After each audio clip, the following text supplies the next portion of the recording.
fii la weer wi dee ma dem ñu njoof ma xool sama bulletin àdduna soof ma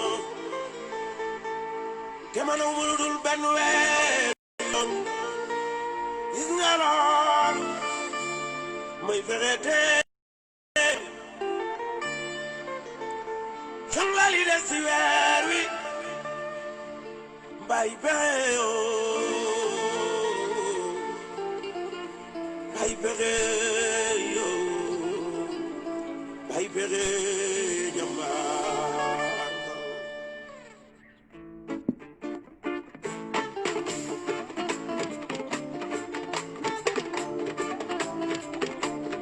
mbay pexe yoo partage leen vidéo bi Cheikh Fall ziar naa leen soxla li des ci weer wi la des ci weer wi des weer def nga diwlin ceeb suukar ak saabu di sabon mu jëm ci weeru dee sa njaboot di xaar weeru dee wi say waajur di xaar weeru dee yow sa benn weer wi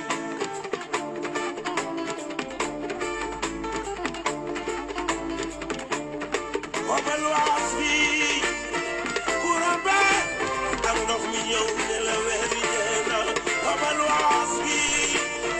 courant ba ak ndox mi ñëw ne la weer wi dee na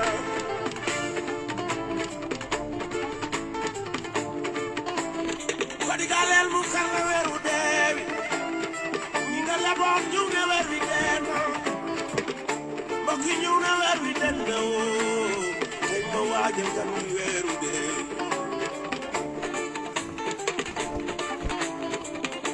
xew wi léegi nu nu bare am na tooy du ko mën a kàttoo comme xew wi léegi nu nu bare am na tooy soo ci mënu teew yónnee ba xaalis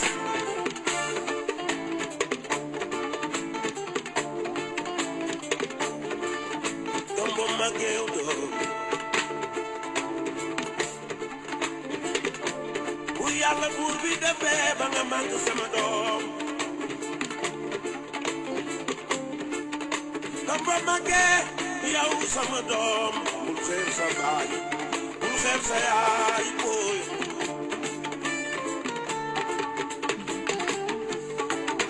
partage leen vidéo bi mu gaaw partage tey moom waxtaan bi dina am solo lool fii ci biir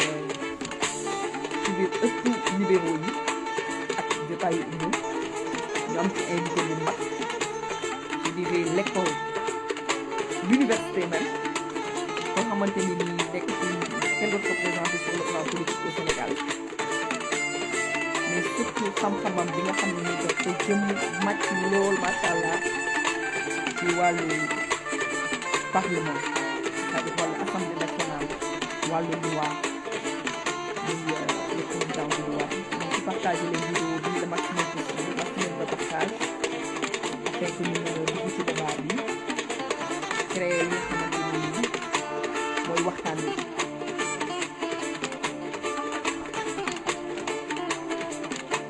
fekku bi góor koy doon alal jooy doon góor góor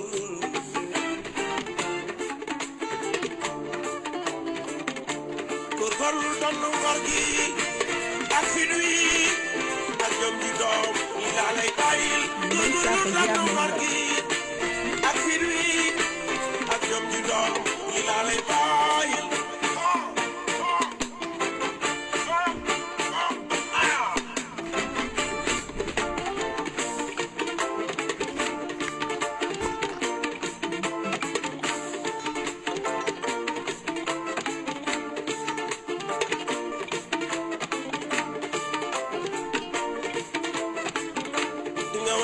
suma doom ay du teeyat wi dal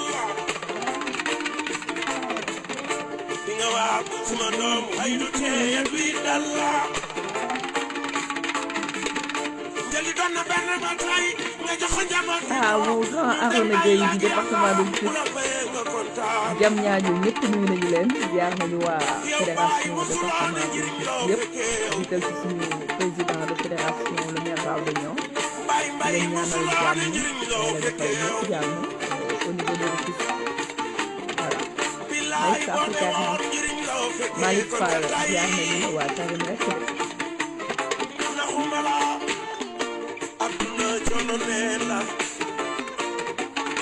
j'espère que le son n'est pas trop fort.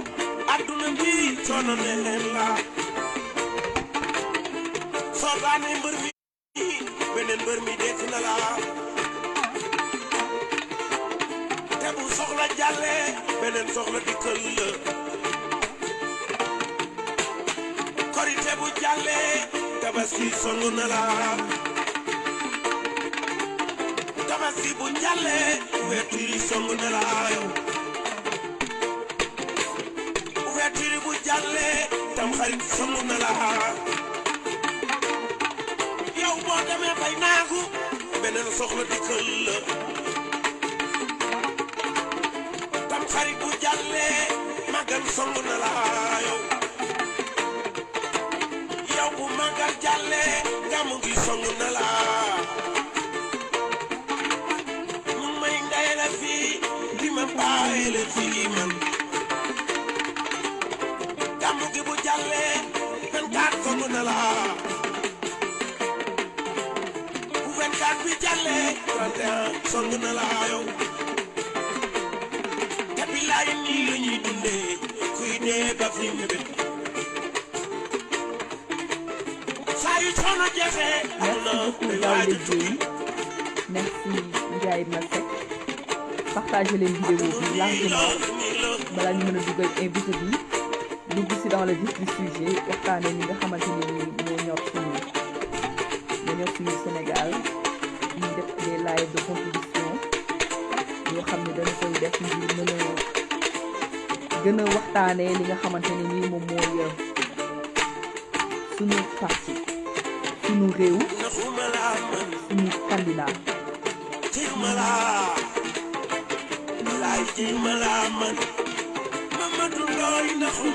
ah bon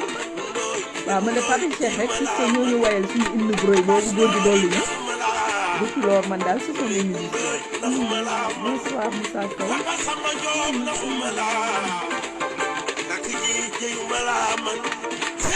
man la Yande Fall du Parti démocratique sénégalais Moustapha Dia.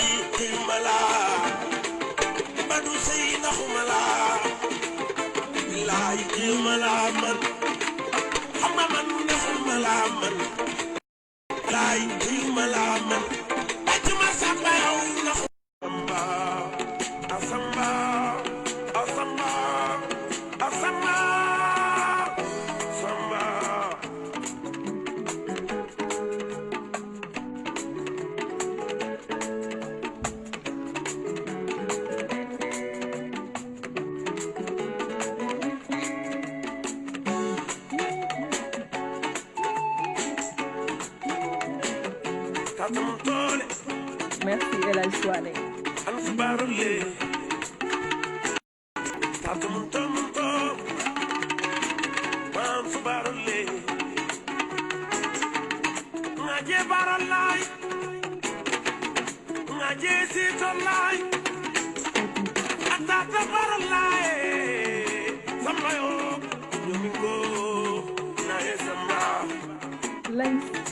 Merci beaucoup. Moustapha, merci, PD 100%. Bonsoir.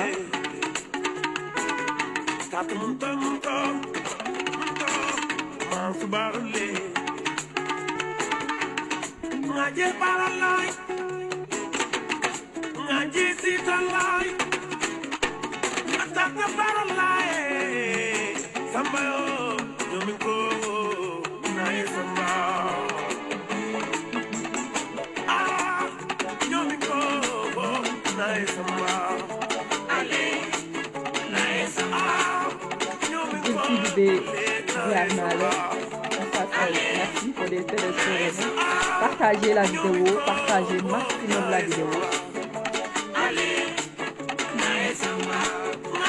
Bonsoir Mamadou Deme. Lanis, merci beaucoup ma poulaine. Merci ma poulaine. Partagez la vidéo, partagez, maximum de partage pour le président du Wade.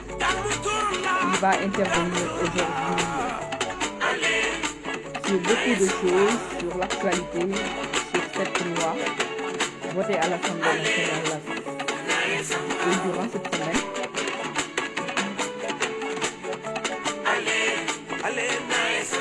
Mayel Moko, Ada Sow, ak li Petit Meli. D'accord, merci. Partagez la vidéo, partagez largement.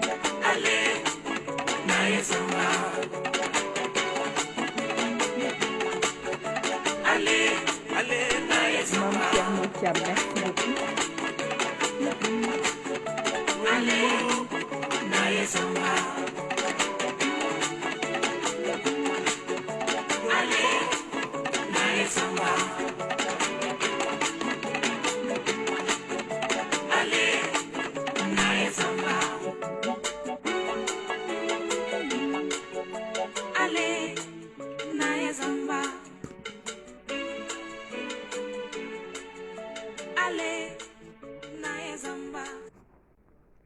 waaw asalaamaaleykum mbokku Sénégal salaamualeykum mbokku parti démocratique sénégalais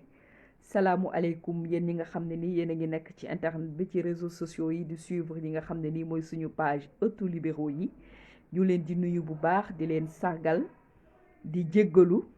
ci gëj live bi gëj jotaayu umu gëj nañ koo def di ci jéggalu bu baax ñuy ñaanal ñëpp jàmm di jiital ci ñaan gi suñu président Abdoulaye Wade le secrétaire général national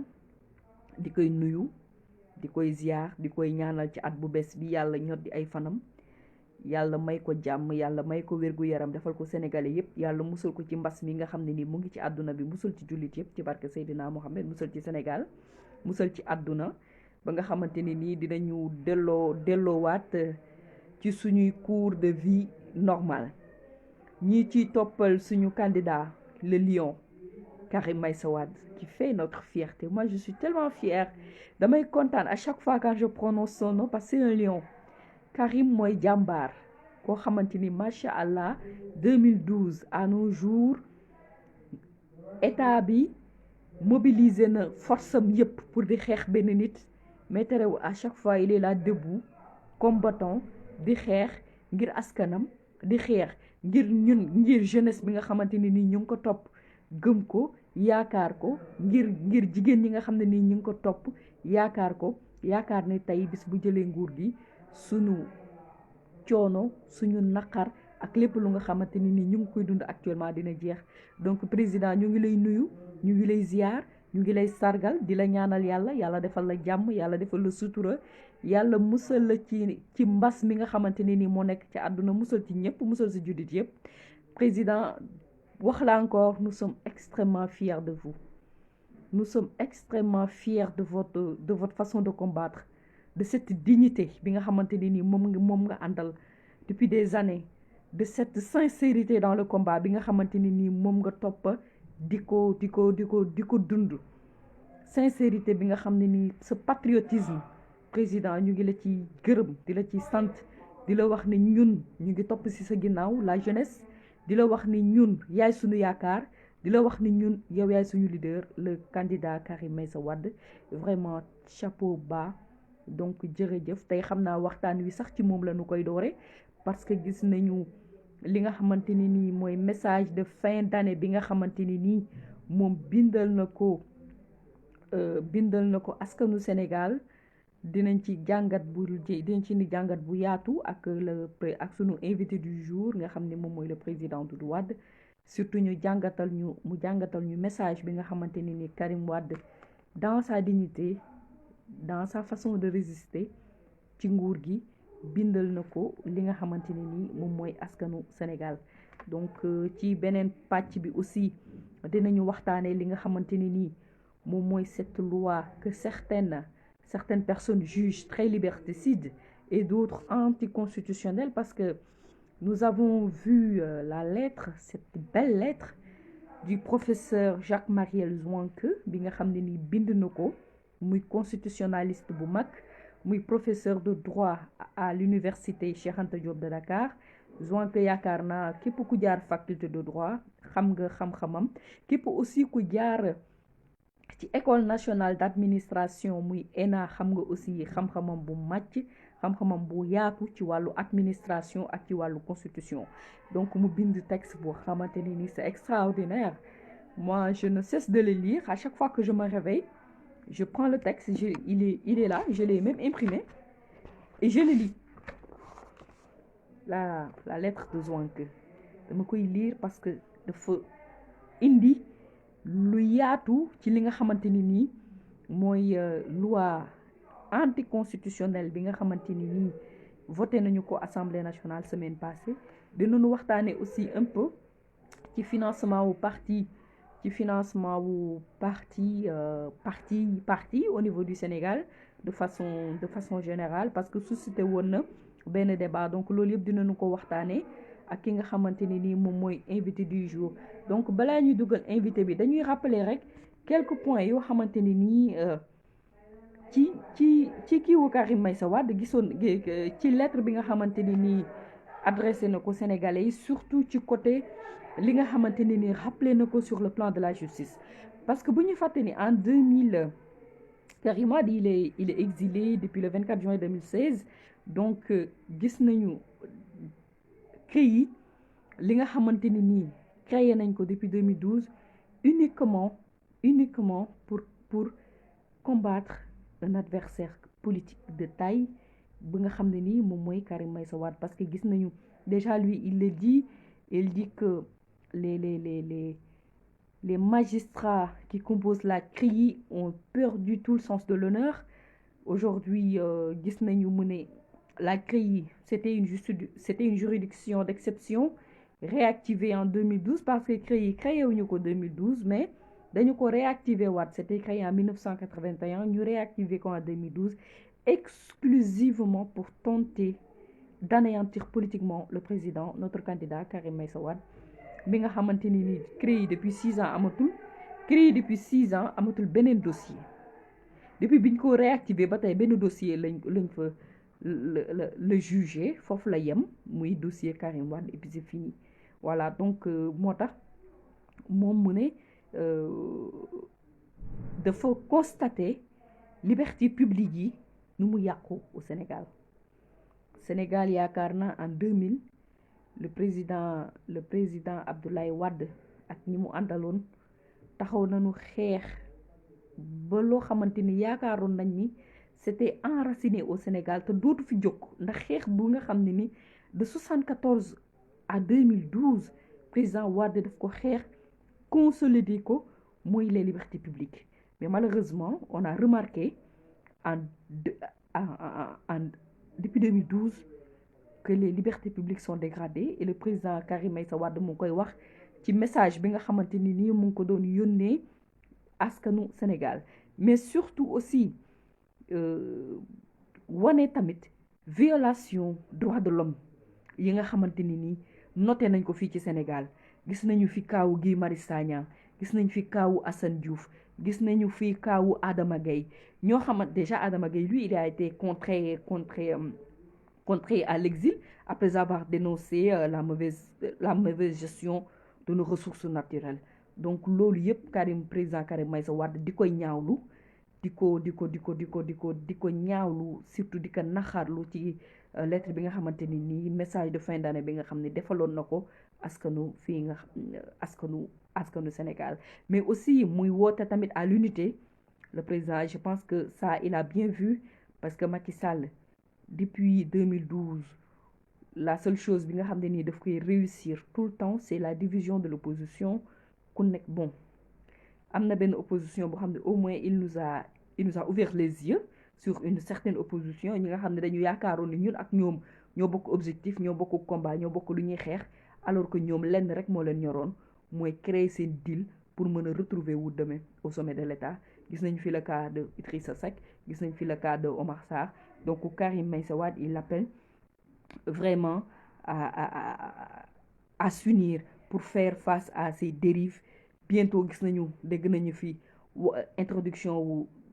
Dakar waaye ñu am seen maire soulevé woon nañ fi waxu maire de Dakar léegi dañ koy élire finalement ñu ngi wax waxu suppression ville de Dakar ville de Rufisque et quelques villes donc finalement Macky Sall ak ses dérives le président Abdou Karim Meïssa Wade li muy woote mooy ñu mën a doon benn ànd nar ko xeex ngir moom mu jóge fii ndax lépp loo xam ne ni xeexoon nañ ko loo xam ne yaakaaroon nañ ni dépassé nañ ko bu yàgg tey foofu la ñu delluwaat muy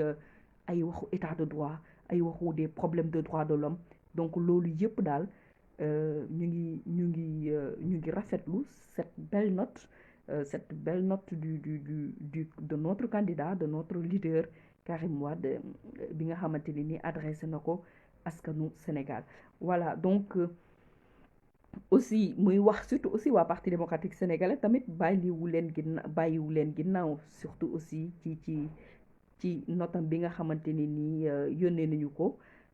xamal nañu ni aussi 2021 bi dina nekk dina nekk année boo xam ne nii dinañu ci renforcer suñu socle électoral mais surtout aussi renouveler démocratiquement les instances et élaboration d'un programme audacieux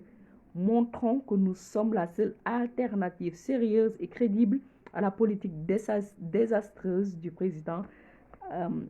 Macky Sall donc loolu moo nekkoon li nga xamante ni nii jàngat nañu ko ci message bi ngi ñu gis un Karim Wade extrêmement patriote un Karim Wade qui se soucie de l'État qui se soucie de la nation sénégalaise donc ci notam bi nga xamante ne nii def na ko note bi nga xamante ni nii def na ko yónnee ko askanu Sénégal voilà donc tamit ñu indi ay leeral yaakaar naa am na loo xamante ni nii jot na fi am ci biir semaine bi mu indi un débat muy la loi sur l'état de siège je profite de ça pour faire une petite sensibilisation sur le coronavirus Covid-19 nga xamante ni depuis 2019 la feeñ ci àdduna bi commencé Chine Sénégal a enregistré son premier cas le 2 mars ñu ci moytu parce que le coronavirus est mortel day rey di ñaanal ñépp ñi nga xamante ne ni jóge nañu fi wuy ji seen boroom ci feebar bi yal na leen yàlla xare àjjana di ñaan ñi nga xam ne nii dañu feebar yal na yàlla faj leen yal na yàlla may leen wër ñi nga xamante ni nii dalagu leen yàlla na leen yàlla aar yàlla leen yàlla sàmm gis nañu suñu kilifa diine yi aussi recommandation yi nga xamante ne nii def nañu ko donc nañu leen ko appliquer nañu leen ko respecter ñu respecter aussi les mesures barrières pour mën a mucc ci feebar bi nga xamante ne nii moom mooy Covid-19 voilà donc ci Covid-19 bi ñu seetlu état du Sénégal dafa mel ni daf ko bëgg jël prétexte pour régler yeneen problème ça dinañu xuus ci débat bi ak le président Doudou Wade ndaxte gis nañu loi bi nga xamante ni modifié nañ ko moi je me dis que cette modification lan la njariñ parce que loi bi lu ñu ci yokk c'est-à-dire que lu ñu yokk si d'abord balaa ñuy wax lu exactement nañu jéem a xool lan mooy définition wu lan mooy état d'urgence lan la loi bi loi wu 1969 définirait li nga xamante ne nii moom mooy état d'urgence ak état de siège c'est un régime c'est un régime légal boo xam ne nii dañu ko def en cas de crise intérieure ou de tension extérieure ñu mën a jox gouvernement bi ay moyens ay pouvoirs yoo xam ne nécessaire pour le maintien de l'ordre c'est-à-dire que tey suñu amoon loo xamante ne ni tey parce que état de siège buñ koy wax mooy réew mi nekkatul ci jàmm réew mi soxla nañu maintenir ordre bi donc ci la ñuy waxu état d'urgence déjà mës nañ ko appliqué Sénégal ci crise avant la crise de 1962 Algérie aussi am na fa de 1955 à 1957 France tamit mës na fa am de 1961 à 1962 may rappeli ni fii ci régime yi fi jaar seul le président Abdoulaye Wade moom moo fi musul décréter état d'urgence c'est-à-dire que Senghor def na ko fi en 1962. Abdou Diouf def na fi état d'urgence. Je connais pas trop la date, je pense que c'était en 1988 ou en 1993. Abdoulaye Wade seul, parce que bu leen fàtte ne tamit 2012 opposition bi nu leen neex lañ doon lëmbee réew mi di taal fu nekk, mais il a préféré le dialogue. Abdoulaye Wade bu ko neexoon mu décréter état d'urgence parce que la loi lui permettait, mais il a préféré le dialogue. Il a préféré discuter avec les Sénégalais. Il a préféré leur laisser manifester parce que c'est un droit fondamental, c'est un droit prévu par la Constitution, à assurer les libertés publiques. ndax bu leen fàtte de 2011 gis nañ fi ay émeutes 2012 et tout ça bi ñu préparé élection yi opposition bi taal mooy tey ñi yor nguur gi nii tey taaloon nañ fépp, mais taxul Abdoulaye Wade décréter état d'urgence. Macky Sall il a décrété 2 fois. Donc état d'urgence day mën a permettre même gouverneur administratif yeeg yooyu ñu mën a jël ay restrictions de liberté individuelle pour garantir l'ordre. Donc loolu mooy li nga xamante ni nii moom mooy état d'urgence. Donc beneen bi état de siège moom dafay permettre dafay jox pouvoir administration bi si mu mën a wàññi moom tamit liberté publique yi ba pare dafay yokk tamit pouvoir police en cas de guerre en cas de guerre étrangère ou bien en cas d'une su fekkee insurrection armée dafa am, loolu mooy état de siège. Donc loolu tey la ñu indi pour waxtaane ko fii ci biir ëttu libéraux yi. Donc je vais tenter de joindre notre invité le président Doudou Wade pour mën a waxtaan ak moom ci li nga xamante ni nii moom mooy thème du jour, mais je vois pas les commentaires là.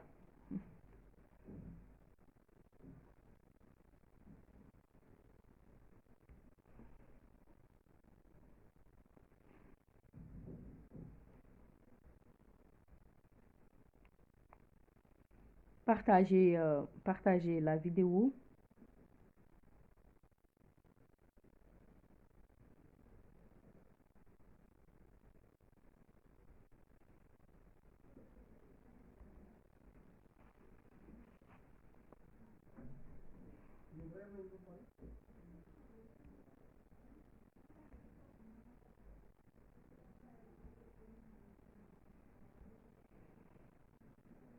Partagez la vidéo.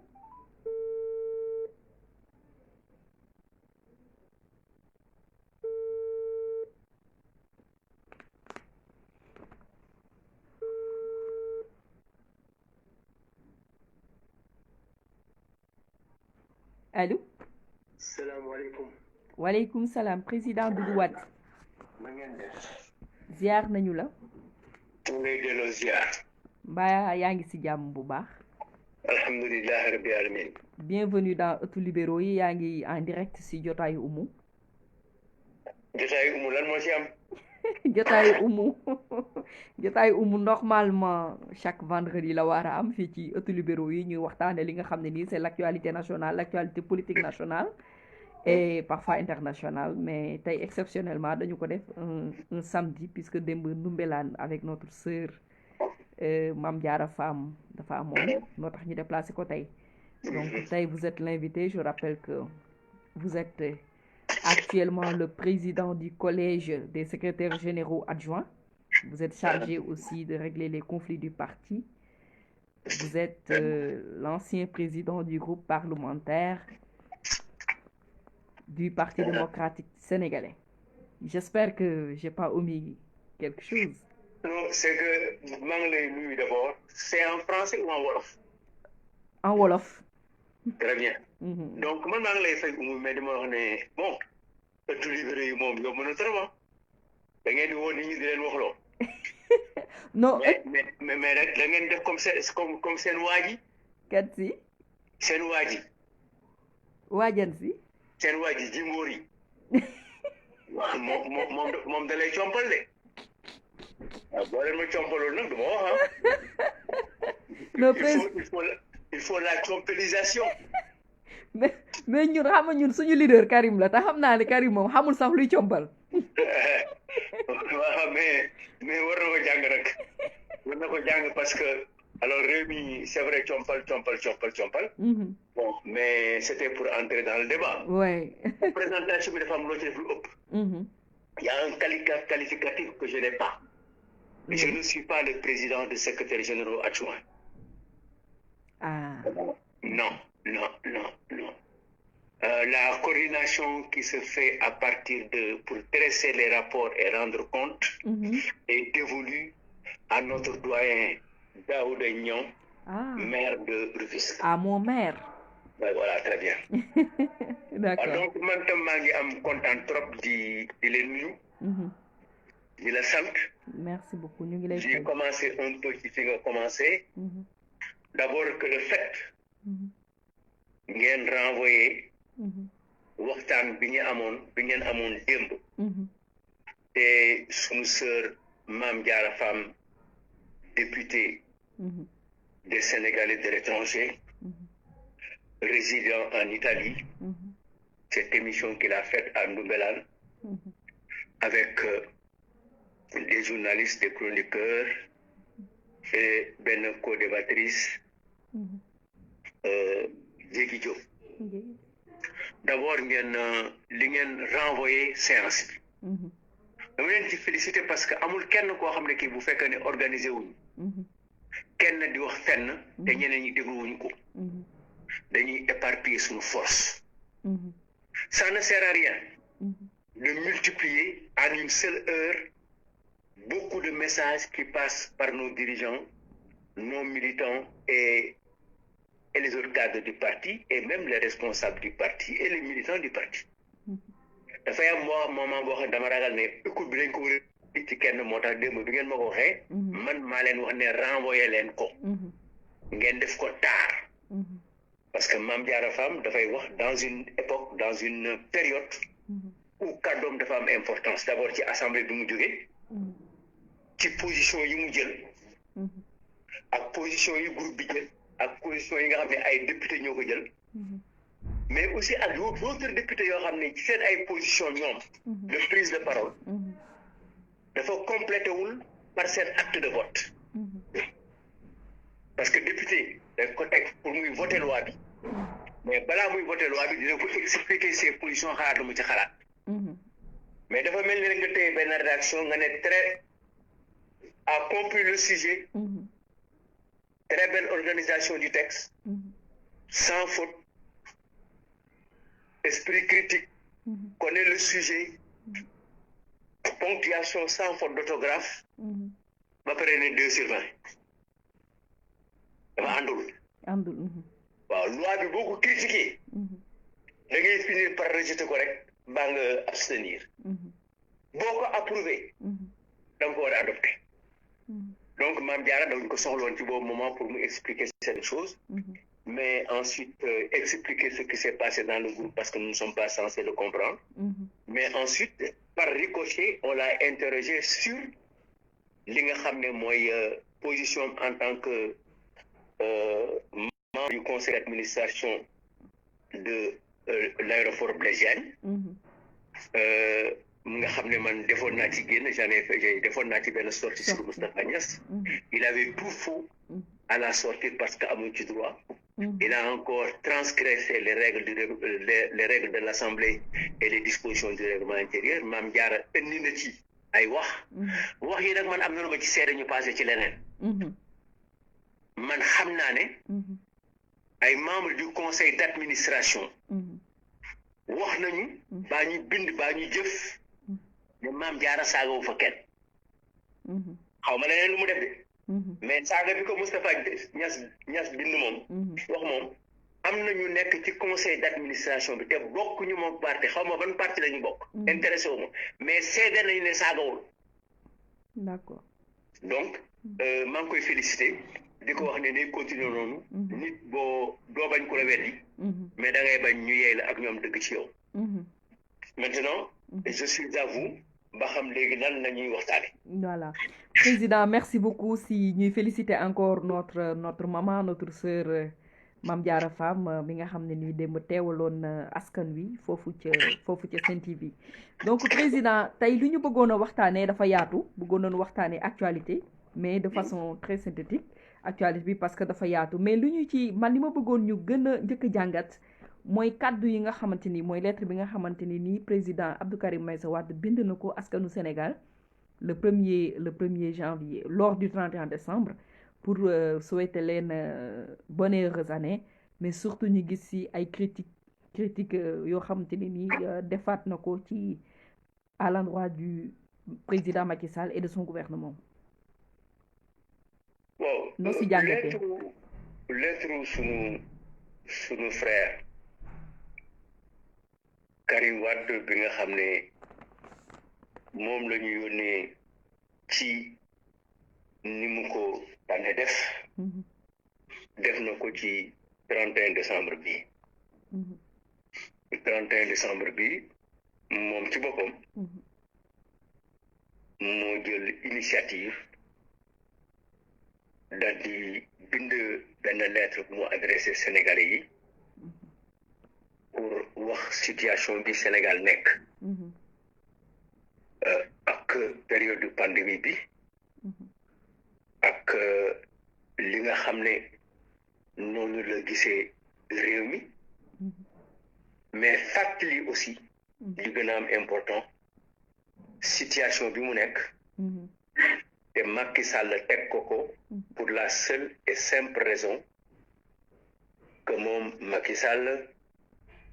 mooy président de la République et que yaakaar na ne moom que constitution bi daf ko may doole boo xam ne bii war na tegu ci kaw ñëpp loolu mooy li nga xam ne moom la Karim Wade bind wax na ci loo xam ne jarul ñu ci dellu si xam ngeen ko situation bi mu nekk sur le plan du droit ak raison yi mu am ci en droit international et dans les institutions internationales wax na aussi ci situation pandémie bi wax na ci situation dëkk bi mais jël na ay position yoo xam ne yi li muy signifier te loolu moo ëpp importance ñun en tant que politique un militant de notre parti qui n'est pas des moindres parce que mooy secrétaire général adjoint chargé de l'orientation stratégique et autres ensuite moom moo nekkoon sunu candidat à l'élection présidentielle de 2019 bari na ci parti bi ñoo xam ne ñi déjà en attendant que le congrès en dispose def nañ ko candidat du parti à l'élection présidentielle de 2024 ci jamono yële passé ces avocats génn nañu sur sa condamnation qu'on n'a pas acceptée le procès qu'on n'a pas accepté l'acte d'accusation qu'on n'a pas accepté dans sa globalité et sur lesquels le comité des droits de l'homme est d'accord avec nous mais terewul ñu constater malgré que ànduñu woon ci loolu loi bi wax na ne que mënatul am interdiction de vote ou d'inscription sur les listes électorales donc Karim Wade dafa wane benn intervention boo xam ne bi elle est très différente de ce qui s'est passé je pense que de manière directe il nous appelle à nous préparer pour nous battre sur tous les points sur tous les points c'est-à-dire à faire en sorte que moom ci loolu la nekk à recouvrer ses libertés totales et par les actions que moom muy mener mais aussi par les actions que lui impose et qui s'impose à Macky Sall en droit international et en droit des libertés pour les hommes politiques. Donc l'orientation dans laquelle nous sommes aujourd'hui, c'est une orientation d'opposition à la politique de Macky Sall, ci la ñu nekkoon depuis 2012. Réaffirmer nañ ko de manière totale. Donc amatul laam-laamee ci lu ñu nekk d'ailleurs suñu attitude wanewu ko suñu doxaleen wanewuñ ko mais ki nga xam ne moom la Macky Sall gën a bëgg sànq yoon boobu la wone par conséquent maintenant il nous appartient à nous d'en tirer les conséquences et de prendre cette orientation de communiquer sur ce que nous voulons faire ce que nous faisons avec un seul but, participer à l'élection présidentielle de 2024 et en sortir vainqueur. Loolu moom ngay lire en filigrane sur toutes les positions yi nga xam ne moom la jël donc toute position bu ñu wax ci diggante bi keneen wax ko ku dul moom keneen wax ko ku dul moom jàppal ne position boobu baaxul waaye position mooy position d'orientation bi nga xam ne moom la ñuy teg et ça passe d'abord par l'organisation de notre parti la vente des cartes le renouvellement des instances l'adhésion des karimistes et le recrutement d'autres sympathisants loolu mooy li nga xam ne mooy exactement ce que nous devons faire et nous en sommes. Et nous avons des difficultés certes à cause de la pandémie. Mais il est important aujourd'hui, c'est mon point de vue, j'en parlerai à qui de droit. Man am naa ay xalaat yoo xam ne yi mën nañ ko def bu ko defee malgré la pandémie li ñu bëgg a def nañ ko def mais lu waxtaan bu du fii parce que man awma droit am naa droit xalaat am naa droit d'enseigner mais quand c'est aux orientations stratégiques je m'en ouvrirai au secrétaire général national. Voilà, merci pour cette question. Voilà, merci beaucoup président parce que leeral nga ñu li nga xamante ni nii moom la ñu président Karim Meïssa Wade bëggoon a wax ci 31 décembre bi léegi nag gis nañu fii réew mi daf fi depuis pandémie bi je pense que bi mooy deuxième fois ñuy instaurer couvre-feu indi état d'urgence mu indi coow ci biir réew mi ñii di wax ni lii la ñii di wax ni le président d'abord il faut nga expliquer ñu lan mooy état d'urgence ak état de siège. waaw li ma la bëgg wax mooy état d'urgence. du lu bees ci Sénégal. du lu bees. ci suñu jàpp. ci li ñu jàpp ñun. état d'urgence ak état de siège wala état de siège am na fi. juróomi yoon ci li ma jàpp mën na ko yokk nag mais date li ma jàpp moom xam naa ne am na ci Sénégal d'abord il faut ñu jàpp ne sunu constitution bu Sénégal ci bi ñuy jëkk a am état d'urgence 1960 ba léegi dafa am lu mu proclamé loo xam ne ni lu leer a leer la mais président Ablaye Wade ci constitution 20 janvier 2001 mu am lu bari lu mu ci wax ci li nga xam ne mooy tijjeeku constitution bi muy préambule bi président daf ci wax ne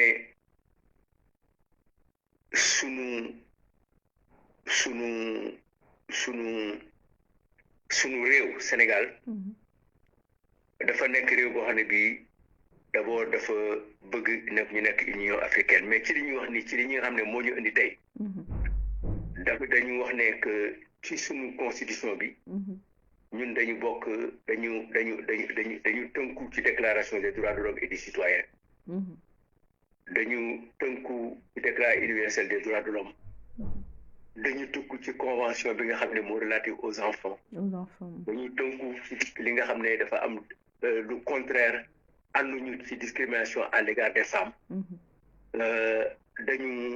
dañu attaché à la transparence dans la conduite des affaires publiques loolu mu ngi ci sogam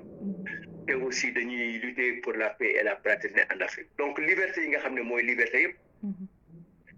Sénégal daf ko adopté daf ko ratifié teg ko ba pare nag li nga xam ne moo jib ci constitution dafa déclaré benn article boo xam ne bii wala benn titre boo xam ne lépp ay droit la ak liberté fondamentaux yi nga xam ne ak devoir citoyen loolu constitution révision 2016 bi nga xam ne Macky Sall def na ko conforté na ko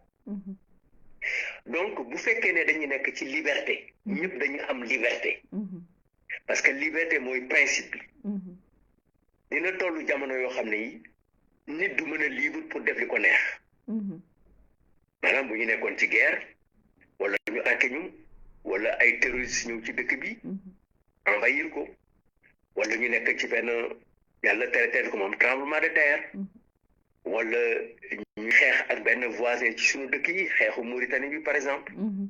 yooyu yëpp buñ ci àggee dafay nekk jamono boo xam ne bi kenn du comme nit ñi dañuy nekk en danger te ordre public bi xaw na yàqu il faut que état bi régler le problème de la sécurité publique mu aar nit ñi aar askan bi ci boobu nag pour mu mën ko il faut que ñu jox ko doole joo xam ne bii mooy tax mu indi li ñuy wax état d'urgence loolu constitution Sénégal ci 1969 article 58 loolu moo tax yéen ñi nga xam ne dañuy doon seet li Macky Sall wax di seeti article 58 ñu jàpp ne Macky Sall dafa lajj parce que li ma la waxoon la dafa yóbbu benn nit ne ko duggal fii pour añ mais xamul ne moom mu ngi ko jox plateau añ jox ko ndox tegal ko ci plateau mais mu ngi ko wax ne duggal ci biir douche bi parce que moom fàtte na ne li joxañ waa ji douche la boobu cuisine bi toj nañ ko ba def ko toilette visiteur loolu ko daal mais article 69 constitution bi nga xam ne moom la ñu yor moo indi état d'urgence nag ñaari pàcc rek la ñaar dinañ ci ñëw ci kanam parce que ministre de l'intérieur wax na ne régime la tudd na sax troisième régime d'ailleurs journaliste bi ko doon interroger tiit na moom dafa tiit le président de la commission des finances et des affaires économiques sunu rakk Seydou Diouf ci interview moom te wax na ko nee na régime la ñetteeli régime la mais ñoom amuñu droit ci def beneen régime dafa mel ni Macky Sall mu xëy suba rek ne décret daal di ne Fatick mooy capitalu Dakar amu ci droit capitalu Dakar capitalu Sénégal Dakar la constitution bi dafa wax état régime d'exception yooyu dafa jël benn article boole ko état d'urgence astafurlah état de siège ak état d'urgence mu ne loolu président de la République mën na ko jël saa yu ko neexee état d'urgence nag mooy lan ñu ne ko mais li ngay jël lan la mu ne état d'urgence dafay nekk loo xam ne lii exception la du gaaw am mais mën na am bu amee nag lan mooy xew bu amee ñi nga xam ne ñooy autorité de police yi ak de gendarmerie ak autorité administrative bi dañ leen di permettre ñoom ñu mën a jël ay dispositions yoo xam ne yi disposition la yoo xam ne yi nit sañu ko mooy dañu mën nañu limiter circulation bi mais kenn du dox bëccëg wala appartement bi kenn du dawal wala genn wàllu oto yi ñooy dawal wala oto bu teel nu doo dawal wala camion yi yooyu dañ koy tere mën nañ ko tere mën nañu perquisitionner xam nga perquisition même pour nga dugg ci kër nit di fa seet am na waxtu boobu amoo ko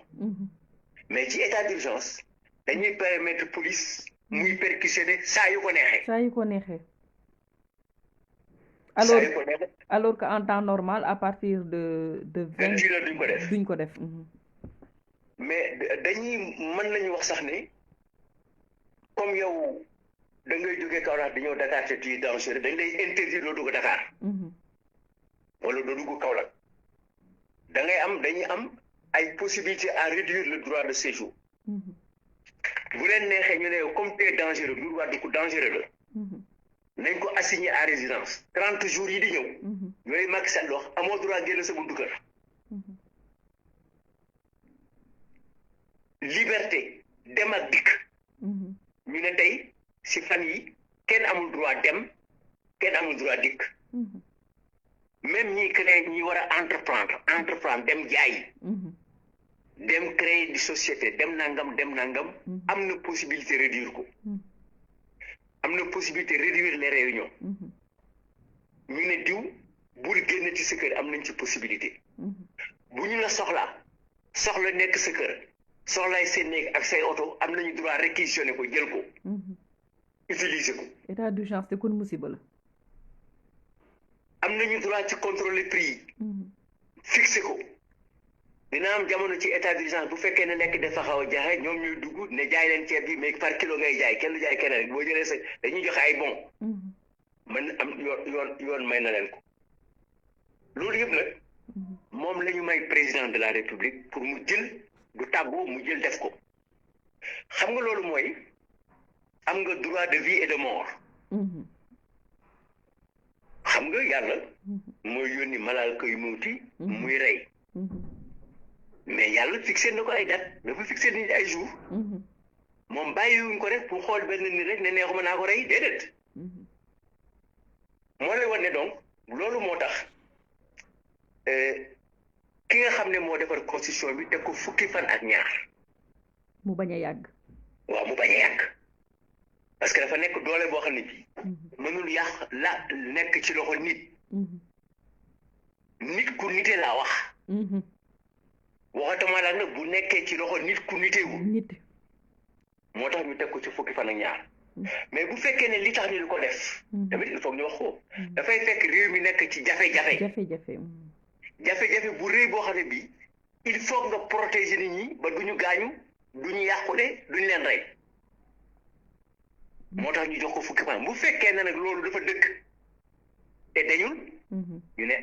ngoonte bon léegi yow boo bëggee ñu yokk ko da ngay dem ci ñi nga xam da ngay dem ci réew mi ñu yokkal la ko comme yow nag mënuloo dajale réew mi ci moment boobu référendum mënut a am ñu ne mais réew mi am ñu leen fi toogal ñooñu leen fi toogal mooy député yi ñooy assemblée ñu ne ngoonte bon da ngay dem ci assemblée bi ñaan ko moom moo am droit yokkal la loolu nag la ñuy def bi passé mu aw ci yoon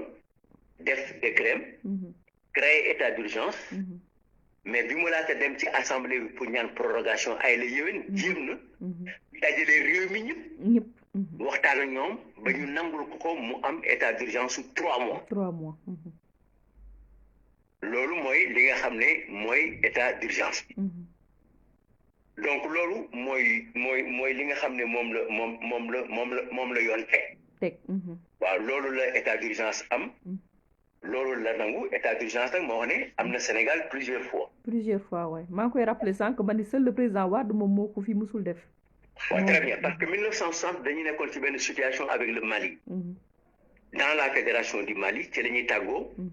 parce que Soudan français ak Sénégal ñoo bokkoon formé la fédération du Mali mais au mois d'août 1960 mu am problème ñu tàggoo comme bu ñu tàggoo rek dañuy tàggoo parce que dafa amoon gouvernement fédéral am gouvernement ci dëkk bu nekk surtout que militaires maliens yi ñu ngi foon quand je parle de Mali je parle des militaires fédéraux le général Soumaré le général Soumaré moo nekkoon chef d'état-major il y avait le général Diallo mais moom moo nekkoon moo yoroon fédération bi alors bi ñuy tàggoo il fallait que ñu tàggoo te ñooñu amoon nañ fi ay nit amoon nañ fi ay soldats amoon nañ fi ay fonctionnaires ay maliens ngi fi woon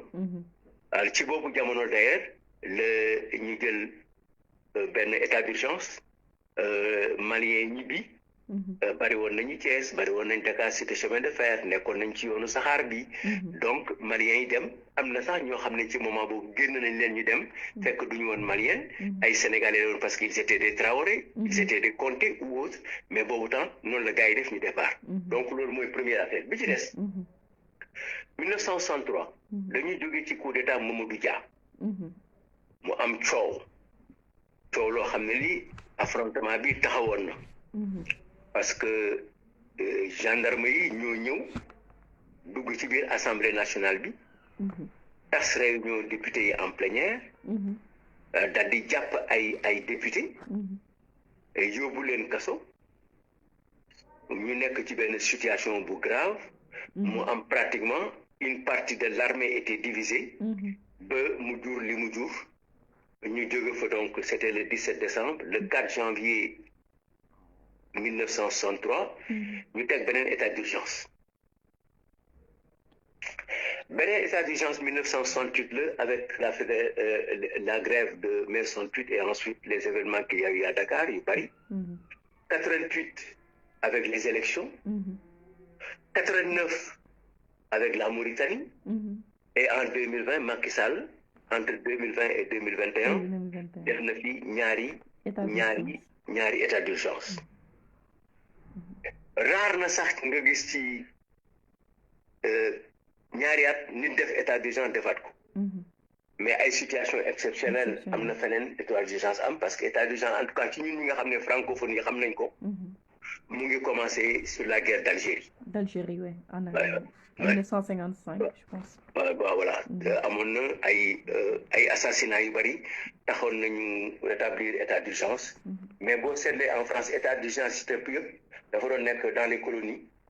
ay par exemple Nouvelle-Calédonie Algérie française wala yooyu ak les attentats l'attentat d'Alger yooyu moo taxoon ñu def ay état d'urgence mais état d'urgence bu wóor bi ñu ngi ko am ñoom en France à partir de 2015 d'ailleurs état d'urgence bu gudd la parce que duré na 2015 ba 2017 donc loolu mooy état d'urgence donc régime d'exception la du régime liberté régime bu ñuy forcer nit la semi-note mais état d'urgence nag ak état de siège leen différencier mooy état de siège moo gën a mooy état d'urgence la boo yokk dëgëraay bi ba nga xam ne alkaati yi ak gendarmerie dañuy bàyyi affaire bi ci loxo militaires yi et comme militaires yi ñoo fi nekk acte yi ñuy posé buñ ko naree dàq ci tribunal ñu ngi koy dàq dans les tribunaux militaires maanaam foofu da ngay jàpp ne sax mën nañu arrivé ba nga xam ne tribunaux de droit commun yi dinañu xaw a effacé wu waaw loolu aussi am na ci ba nga xam ne aussi ci moment yoobu ngay possibilité même les magistrats dañuy nekk en position d'affectation moo lay wane donc état d'urgence moom lu nit ñaanul la mais aussi lu nit war a prévoir la loolu mooy état d'urgence léegi coppite yi nga xamante ni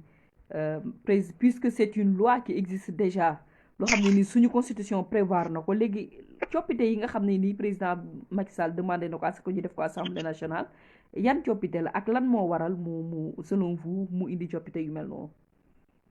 waaw xam nga bu fekkee ne dañu bëgg a waxtaanee coppite yi. waxtaane nañu li koy indi. li nga xam ne mooy indi nu mu tëddi état d'urgence waxtaane nañ ko coppite yi ci am lan la président Macky Sall dafa toog mu daal di jékki-jékki mu ne dafay def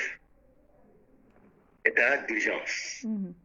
daf ci apporter ay modification la ci apporter modification yi mooy dafay supprimer benn article ci suuf après créer ñaari article yu bees maa ngi fàttali ne waxoon naa leen ne état d'urgence ñaari pàcc la état d'urgence ak état de siège moom la ñu boole ci benn article waaw constitution bi wax ne nag li koy organiser mooy loi moo tax loi yi fi am yëpp laa wax yëpp ci état d'urgence bi 60 64 yëpp 63 yëpp même dispositif bi la am même dispositif bi toujours état d'urgence ak état de siège rek la am waaw mais moom comme dañu ñëw ci léegi ñu ne dañu nekk ci problème mu état dañu nekk ci benn situation de pandémie donc pour des raisons de santé publique mu ne naa ci modifier pour dugal ci loolu moom la tënkee xalaatam mu ne nag loolu parce que dañuy nekk ci problème mu catastrophe naturelle mu ne catastrophe naturelle bi moo tax mu def ko mais loolu dafa yenuwul maana li tax yenuwul maana mooy loi 1964 bi 69 bi dafa prévoiroon loolu ba pare parce que moom boo seetloo li ma la wax ci at yi ma la wax yëpp da ngay jàpp ne état d'urgence bi problème de sécurité publique la lu ci nekk rek coow moo am ba ñu def ko lu ci nekk mais législateur u 1969 boobu dafa amoon xereñ mooy ci 1969 moom gisoon ne 2020 amoon na vision mu ne waaw moo tax mu ne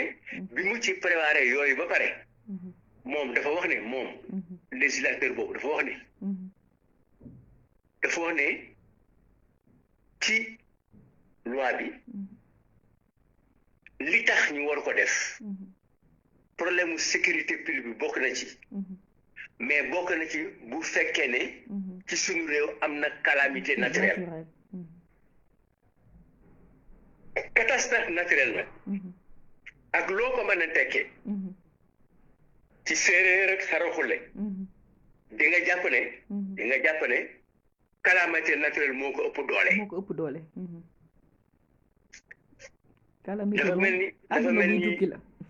dafa mel ni waaw donc waaw lu compliqué la parce que mënuma ko expliquer parce que catastrophe naturelle mooy jéeya waaw ICS astafir la usine bu tàkk ay feebar bi de te comme feebar bi ñëw na te moom li mu ci waroon def na ko ñu waroon ànd ak moom te bokk ak moom parti ànd nañ ci classe politique bi yëpp ànd nañ ci ak moom syndicat yi ànd ci ak moom sëriñ si dañ ci ànd ak moom ba pare jiitu ko ci ñoom loolu aussi il faut ñu taxaw ci kanam ce que le pouvoir religieux a fait jiitu ko ci tey faj na li mu bëggoon faj jël na 1000 milliards waxul lu mu ko def mais may nañ ko jàmm kenn undilu ko coow ba mu def li mu waroon def yëpp waaw fi nga jaaroon te moom nee na am na ci ndam ba moo jël 2e ci ñi yore feebar bi yëpp loolu aussi waxoon naay saa bi suñu waxtaan tey mais am nañu ay preuves yu formelles yoo xam ne mënul rien tax ñu wax ko mais dafa am foo xam ne nit bu fa tolloo ci xeex ak ay noonam wala xeex ak loo xam ne dafa jafe jàppale ko mooy nga ne ko waaw góor bien maintenant comme loolu moom def na ko ba pare mu daldi ñëw nag léegi ne def ci def catastrophe naturelle moo tax mu def ko ci ñu wax ko ne catastrophe naturelle calamité naturelle moo ko ëpp bu fekkee ne xam ngeen lan mooy musiba mabbu kumba sax catastrophe calamité ko ëpp doole bu fekkoon ne daal xam naa ne ñun li ñu yaakaar ci calamité bi nga xam ne moo gën a rëy xaw ma kañ lay am mooy bés bi nga xam ne yàlla day wëlbati suuf si te loolu xam nga rëyul ci yàlla mais ñun bu ñu fa àggee ñi koy fekk dañ jàpp ne loolu calamité rek mooy calamité bi nga xam ne état d'urgence mënu ci dara moo lay wane donc état d'urgence il faut président ñu tënk ko moom nag mu ne ndax état situation sanitaire bi ak catastrophe naturelle bu ñëwee man dama bëgg ñu jox ma doole ji ma am ci état d'urgence même bu état d'urgence amul loolu moom doy na waar di amul leneen lu la nit boo mën a wax ak fu nit boor mooy ëlbatu ak lu nit mu sóoru ak lu nit sol mbaxana mu xonq ak lu nit karawaat mooy na benn mu créé ne moom nañ ko jox doole nee na du ci def loolu soxlawu ci loolu mais doole jooju la ne situation bi mu di nga xam ne noonu lay xeexee pour teg état d'urgence ak li mu mën ci état d'urgence nañ ko jox pour calamité naturelle pour catastrophe naturelle pour loolu te du jaar ci état d'urgence ba pare mu ne léegi dootul doon fukki fan ak ñaar nañ ko defal 30 jours renouvelable renouvellement bu jàppal ne tey buñ ci yemee rek mooy tacite reconduction loolu le président demandé ne li nga déggee wax naa ko bul génn sa kër amoo droit jógee Ziguinchor ñëw Dakar tu es assigné heure bu neexee police mu ñëw jàppale jël correspondance heure bu neexee police mu ñëw arrêté la buñ la yónnee kër dañ koy dindi tout ça ñu ne yow magistrat bi affecté nañ la Kédougou ainsi de suite loolu yëpp mu ne moom nañ ko jox même bu dul ci état d'urgence pour 30 jours renouvelable waaw pour fanweeri fan renouvelable Macky dafa bëgg a doon buur di bummi non passé na loolu moom passé na buur xam naa ne bu ma ko waxee ne dafa toll fi Namrud toll woon ma tooñ ko mais jàpp naa ne non seulement am na lu mu nar parce qu'il faut nga seet lu mu nar naka la ko jëlee parce que ku nekk da ngay nar lu baax ak lu bon. wax naa la ne législateur u 1960 bi dañu wax ne que nañu prévoir calamité naturelle. te pourtant bi ñu koy def juróom benn yoon wala juróomi yoon yi ñu koy def yëpp ay problème mu ordre public la ak sécurité publique mais seen xel liggéeyoon na pour réew mi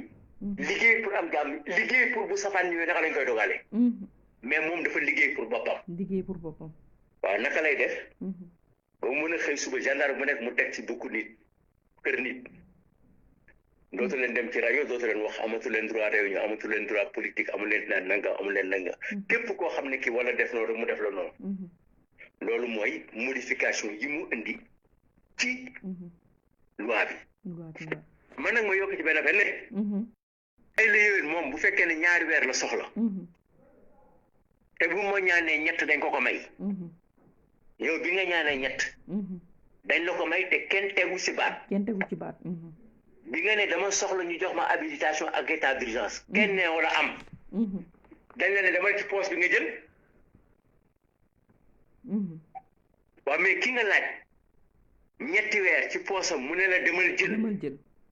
est-ce que jar na ëllëg nga di ko laaj 1 mois ba pare bu ko sàcc jaru ko de foofu la toll donc loolu mooy état d'urgence loolu mooy état de siège loolu moo am ci loi bi gis nga loi bi nag moom li mu bëgg a régler mënoon na ko régler ci beneen façon parce que ala kulli alin amul benn magistrat bu toog wax ne lii normal na ci constitution bi jàpp naa ne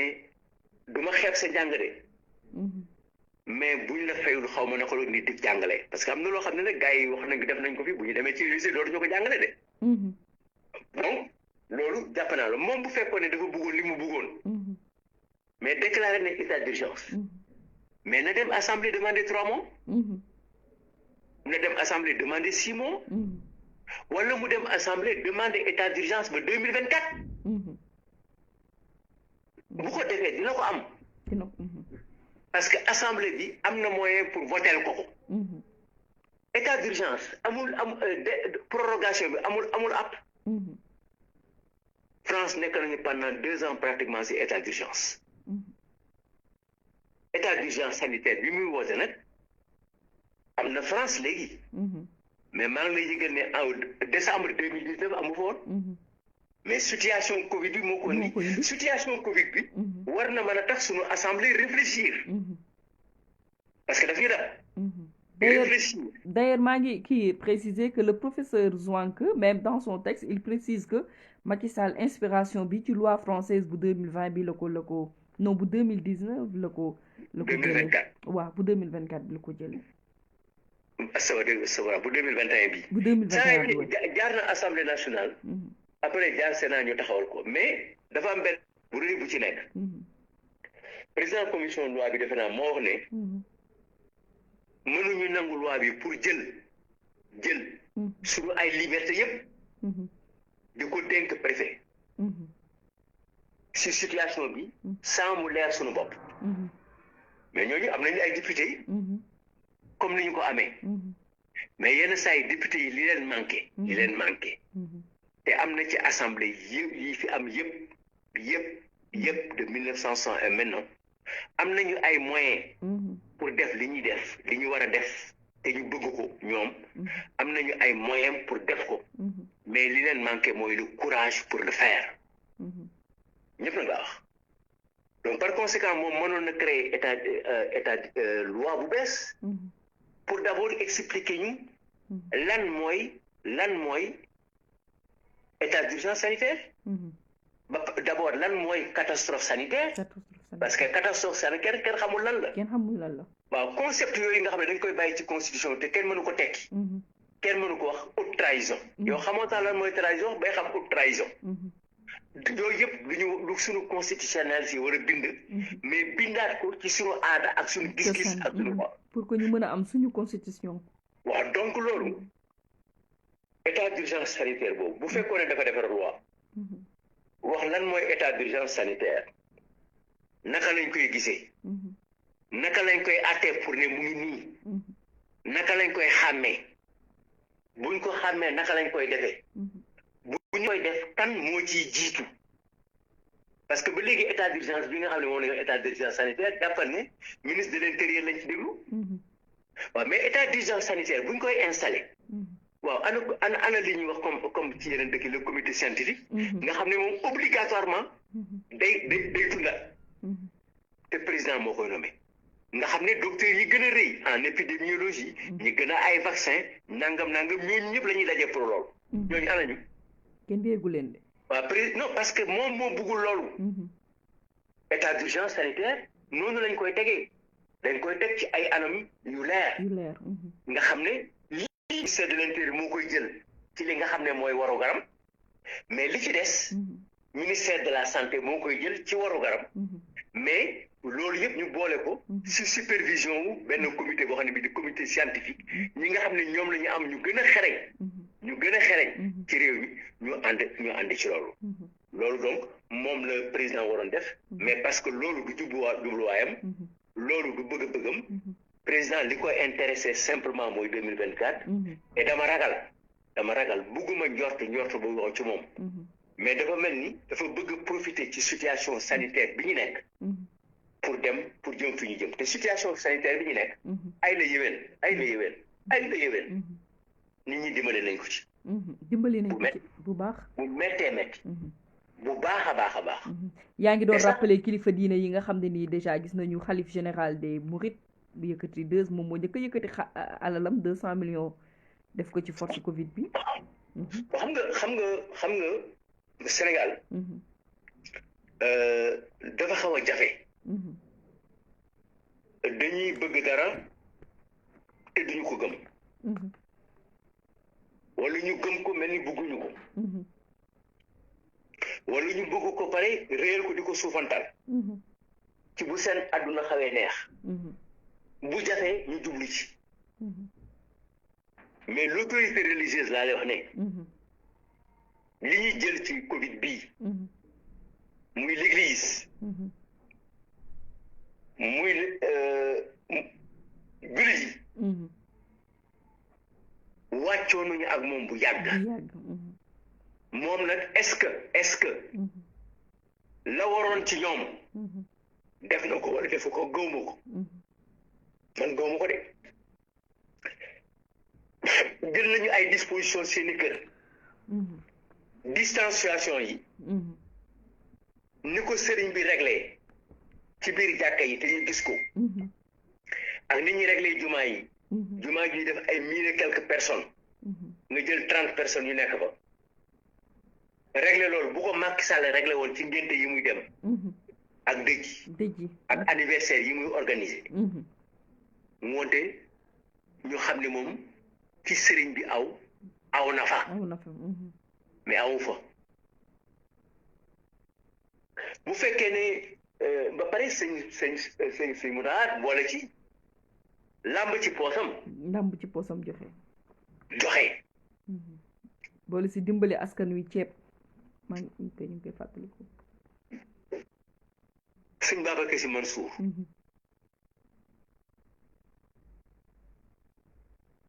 ci commencement ba la tegu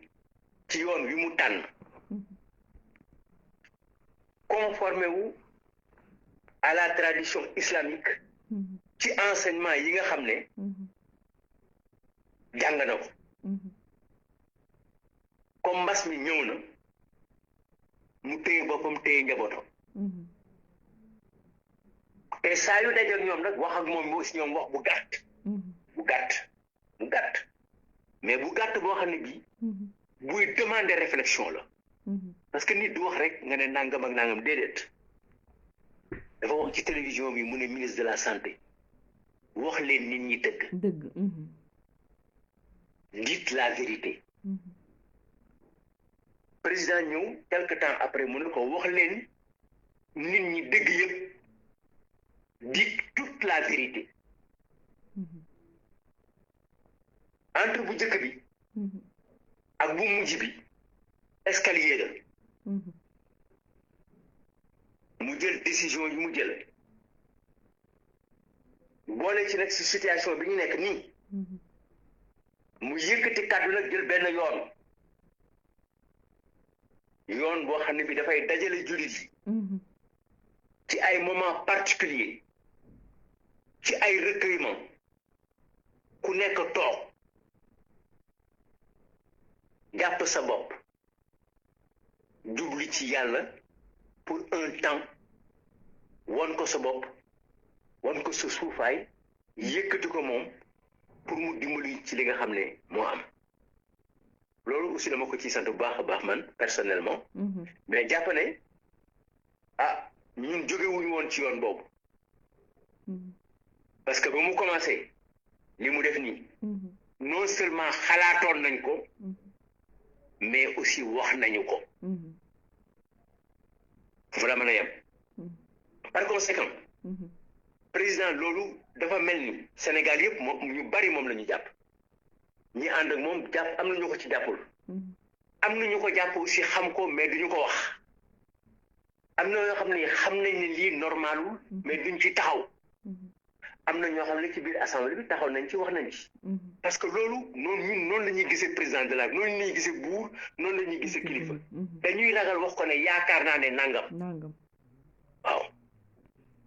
mais am nañu njàng ci ay mag principalement ci Cheikh Abdou Aziz Dabakh muy laaj njabootam ne leen loo leen xam ci lii ñooñu tontu ko ci seen xalaat mu jël seen xalaat boose boppam jëfe mais président Macky Sall moom dina laaj sa xalaat mais yoon yu mu jël rek lay xool ndëgam am na loo xam ne aw na fa mu topp woowu il est obnubilé par sa candidature de 2024. Parce que vraiment c'est le changement qu'ils veulent opérer, changement yi ñu bëgg changement yi ñu def ci loi bi ne s'explique pas. Mais rationnellement ça ne s'explique pas. Bu dee xeex pandémie bi rek moo leen tax a jóg ils avaient déjà les outils pour le faire. xam nga xeexu pandémie bi bu ñu ko xoolee de manière scientifique ba pare régler li nga xam ne moom la ñu médecins yi digal en tout cas ñun jàpp nañ ne ci li ñuy dégg ci fi ñu bokk xam-xam boobu am nañ ko muy xam-xamu tradition xam-xamu pratique maanaam lu mag ñi defoon ñu jaaraat ci pour def ko mag ñi wax nañu ne bi peste bi amee wala feebar bi daanu ndar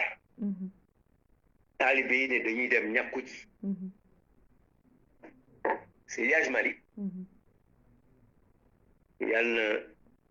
yàlla yokk leeram xaw ma waxtu bi mais ñu ne dafa am bi muy jullee fajar ba pare ba wuji fa ba pare ba mu def yi mu def yëpp dafa jóg doxam bu sell boobu dem kër docteur taxaw wax mbugam ñu ñàkk ko loolu dafa def déclic ci population yi ak taalib yi ñu dem ñàkku ji am na ñu ne nettali nañ ne te mën na nekk am na ñu mu laaj ci bi ñuy julli tisbaar ñu ne dañuy dem ñàkku ji mooy prêcher par l'exemple moo tax Tivaouane jëloon ay décision def li mu def quand le ministère de l'Intérieur a pris des décisions aussi ñoom la nga xam ne moom la leen seen xel ak seen gis-gis mayoon moom la ñu def te dama yaakaar ne sëriñ bi ci waxam bi mu wax nii war nañu jàpp ci li mu ñu wax ndax yaakaar naa ne am na fu ñu mën a yóbbu parce que feebar bi ci loolu nga ko laa koy comprendre mooy bu fekkee ne ay hôpital ay fajukaay yu bari la dëkk yi mu ëpp ñi dee lañ ci am amuñu ko ñun am na ay docteurs yoo xam ne fii Sénégal fii feebar nañ fi sonn bu metti ñu ngi deewee ci manque d'oxygène. d'éminente personnalité de la médecine de notre pays connue à travers le monde oxygène manque d'oxygène moo leen rey. alors que état bi génne woon na 1000 milliards pour mën a xeex Covid bi. non 1000 milliards sax génnul kooku beneen problème la après mais nañu toog rek ci état d'urgence bi. donc nga jàpp ne. suñu réew mi am na leneen lu ko téye. xamaguma lan la par rapport ak yeneen dëkk yi ñu jàpp ne aussi dafa mel ni dëkk yi nga xam ne ñoo am alal ñoo gën a sonn dëkk yi amul alal waxuma ne loolu la de mais jàpp naa ko est-ce que ngoonte boon ñun ñooñu waxuñu leen ne seen alal ñu seet naka lañ koy def mais comme ñoom dañ leen ne seen alal de seet leen noonu lañ koy def balaa mu yàqu ngoonte bu ñun suñu alal est-ce que ñun duñ ci jéem a encore rapproché plus que ni ñu ko diine santaane di ko bokk di ci saraxe di génne asaka di may je sais pas xaw ma parce que dafa am benn moment boo xam ne boo jaaxle nag jublu ci sëriñ bi waaw li ten waxoon jékki-jékki bi mu laata dee te di ci lalam gis lu ko jaaxal gëmul woon yàlla mu jékki-jékki ne j'ai peur de l'inconnu dama ragal li ma xamul gars yi ne ko sëñ Cheikh Moumad jàng bi ne ko xëy na yàlla la donc ñun dimension boobu nga xam ne sëriñ bi indi na ko daf ci bokk mais nga jàpp ne daal ni mu ko nar a defee nii ak nii jëme nii boole ci ak benn trafic boo xam ne bi am na ñu ko nit wax ñi ko wax ci rajo lañ ko waxee ci télévision docteur Niane nee na ñoom médecine privée li ñuy jënd pour faj corona bi ak matériel yenn saa yi ñi leen koy jaay doomu ministre yi ñoo leen koy jaay ak ñu nekk dans la santé. waaw loolu tamit ay révélation yu fi am la aussi. waaw mais waxuma ko encore une fois pour ñu faj dara. il faut nga xam fii metti fan la. waaw mais bu fekkee ne sa xol mooy metti nga ñëw tàllal sa tànk. docteur bi mu bandaas ko plâtré ko. ñaar di nga dee. ci xol buy metti te sa tànk boo matul mu làggi. waaw dafay daal di compliqué donc moo lay wan ne président li mu nar ak li mu bëgg bu ko nit ñi xamoon ñu yedd ko ci li mu koy amee mais malheureusement bon fixé na impôt ba pare li waxoon naa ko ñi ànd ak moom ci li mu bëgg fu ñu mënti nekk dina leen jëndi indi leen ci wetam ku ànd képp ku bëgg li mu bëgg dina la jëli fi nga nekk nga ànd ceeg moom képp ku ko fekk si jàppal ne dina supporter candidature am dina ko mitingal ñoom dina leen jarasaam ñu marché pour candidature bi am ñi waxuma ñi mu nekkal de ñi jógee feneen laa la wax waaw ñoom ñëpp nag parce que loolu lu mu réglé ba pare la maintenant ci biir ñi mu àndal képp ku ci feeñal sa ñàkk bëgg-bëgg loolu dina la sànq situation warañ tollu mooy situation Sénégal li xam ëllëg nag yàlla rek xam li son xarit Alaaji Moustapha Gueye di wax yàlla rek ko xam je pense que leeral nga li nga xamante ne nii mooy musiba bi nga xam ne moo nekk ci coppite ñoom yi ñu indi ci loi bu 1969 bi relatif à l'état d'urgence ak état de siège musiba la boo xamante ne nii yaakaar naa ni jar naa nag askan wi jug taxaw seet boo xam nga askan li koy taxawloo ak di ko jógloo yombul gaawul te buy ëgsi kenn du xam fan la nekk loolu mais dina am ay prémices yu koy wane mais li am ba am mais Macky Sall nekk na ci situation boo xam ne bii il n'hésitera pas à passer sur nous pour aboutir à ces fins. Ouais. Voilà. Ça moom je pense que wan nañu ko depuis 2019 gis nañu ni mu écarté candidature Karim Wade ak bu Khalifa Sall gis nañu aussi nu mu transhumé loo yenn ñenn ñi doon wax ne ci opposition bi la ñu nekk et tout ça pour se maintenir au pouvoir donc mu tey ñu li nga xam ne ni ñun ñu ngi koy xalaat di ko wax depuis y a de cela quelques années ci façon bi nga xam ne ni Macky Sall noonu lay diriger réew mi ci une dictature rampante bi nga xam ne ni fa la ñu yóbbu donc yaakaar naa sénégalais yi gis nañu ko te ñëpp aussi bu yaakaaree ni sénégalais yi bàyyiwuñu ko xel tamit ñu ngi koy bàyyi xel bu baax. parce que sénégalais seen bopp la ñuy bàyyi xel d'abord ak seen réew. boo ñu bàyyee seen bopp ak seen réew. bu fekkee ne président bi am na intelligence bu mu nekk ak sénégalais yi dina nekk ak sénégalais yi. loolu wax nañ ko ñun de manière très claire. ne ko lii tax. nga mën a nekk en intelligence avec les sénégalais. mooy nga respecter disposition yi nga xam ne yow yaa ko jëlal sa bopp wax ko. yow Macky Sall yaa ko jëlal sa bopp wax ko. bien que wax nga ko plusieurs fois. te defuloo ko parce que dafa nekk aussi nit koo xam ne kii wax ji muy wax en principe boo ci jàppee du sotti parce que jarul dóor sa doom. jarul dóor sa doom waaw ma xam ne jarul dóor sa doom mais fi mu toll nii. dafa waroon jël la mesure exacte. mais la mesure opportuniste bi nga xam ne bu ko jëlee foofu la jëm. mooy situation Côte d'Ivoire ak Guinée moo koy nax. waaw situation Côte d'Ivoire ak Guinée. ci moment bi mu nekk. plus pandémie bi. nga xam ne dafay assouvir ñoom lu ñu bëgg parce que maa ngi lay fàttali ne que 2035 bi mën naa la wax ñaar ñoo xam ne jàpp nañ ko. Amadou Ba. wax na ko dafay jàppale président de la République ba 2035. et normal na aussi pour mu wax ko pour mu def ko. moom normal na pour mu wax ko pour mu def ko. normal na pour mu wax ko pour mu def ko. parce que poids bi mu yenu bi mu nekk ci gouvernement bi moo diis. Moustapha Diagne